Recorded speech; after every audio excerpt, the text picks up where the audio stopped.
Merhaba, bu videoda Excel'de kaçıncı yani match ve sayısı is number ve eğer fonksiyonlarını kullanarak, iç içe kullanarak iki liste karşılaştırmayı ve veri getirmeyi göstereceğim. Böyle bir tablomuz var, personel ID. Şirketteki personellerin ID numarasını gösteriyor. Bir de sayfa 1'de var yine aynı sütunda personel ID. Amacım ne? Amacım sayfa 1'e personel departmanlarını bu fonksiyonu kullanarak 3 tane fonksiyonu iç içe kullanarak getirmek. Bunu da şöyle yapacağız. Kaçıncı formülü fonksiyonu şöyle çalışıyor. Önce onu göstereyim. Mesela şu değeri alalım. Şuraya yapıştıralım. Şöyle bir kısa göstereyim. Kaçıncı diyelim. Bakın aranan değer diyor. Neyi arıyoruz? Buradaki personel ID'yi arıyoruz. Aranan dizi. Nerede arıyoruz? Burada arıyoruz. Eşleştir. Türde tam eşleştir. İşte 0 tam eşleşme. Ve 13. dizideki 13.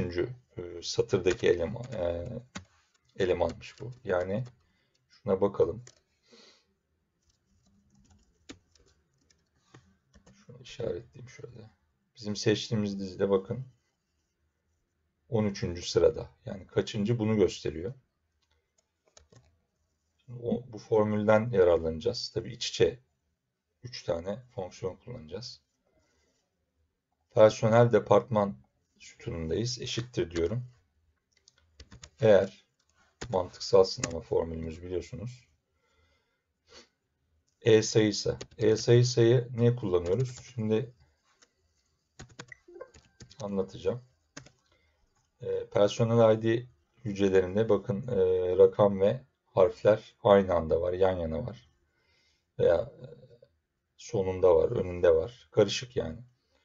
Eğer bunu kullanmazsam bu eşleştirmede bulamadıklarının yanına yok hatası verecek. O yüzden bu sayıyı kullanıyoruz.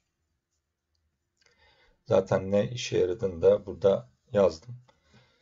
Eğer bir sayıysa bir hücredeki değer doğru değilse de yanlış sonucunu veriyor. Devam edelim. Evet, kaçıncı formülümüzü giriyoruz? İngilizce Excel kullananlar için match formülü. Neyi arayacağız? A2'yi arayacağız. Nerede arayacağız? Sayfa 2'de. Şurada arayacağız. Burada ne yapmamız lazım? Sabitlememiz lazım ki aşağı çektiğimiz zaman değişmesin. Tam eşleşme olacak. Yine 0 dedik. Noktalı virgül. Yine sayfa 1'e dönüyorum. Şuna gerek yok.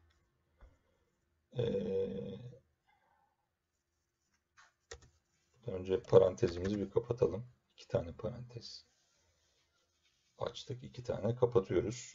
Noktalı virgül. Tırnak, çift tırnak yazalım. IT personel. Büyük harf olsun. Çift tırnak. Metinsel ifade olduğu için çift tırnak içine aldım. Noktalı virgül. Yine çift tırnak. Ve bulamadıklarında, şimdi eğer koyduk ya mantıksal sınama, değilse ne yapıyoruz? Diğer personel diye yaz.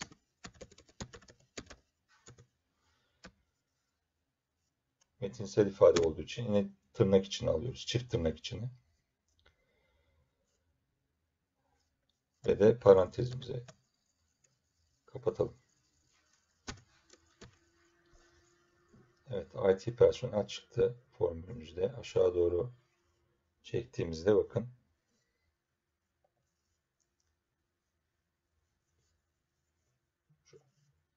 IT personel olanlar buldukları. Bakalım şöyle bir. Mesela şunu Ctrl C ile şurada arayalım. Bakın buldu.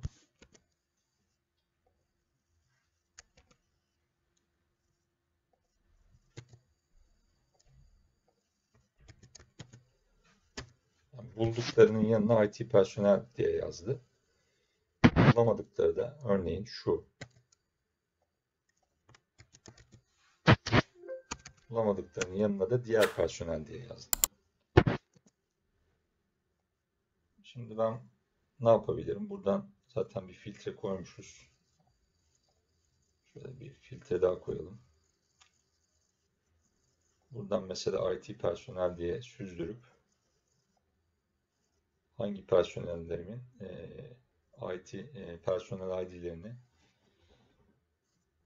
buraya getirtebilirim. Yani tabii bunun farklı yöntemleri de var. Bir düşey rafa belki kullanılabilir. Ama ben böyle iç içe formüllerin kullanımını seviyorum. Ayrıca Excel'inizi geliştirmenizi de sağlıyor. Yani bir orta seviyeden ileri seviyeye geçmenizi de sağlayacak formüller bunlar. Başka ne anlatabilirim? Evet, kaçıncıyı anlatmıştım. E sayısı zaten belli. Evet, videoyu bitirelim. Bundan sonraki videolarda görüşmek üzere. İyi akşamlar.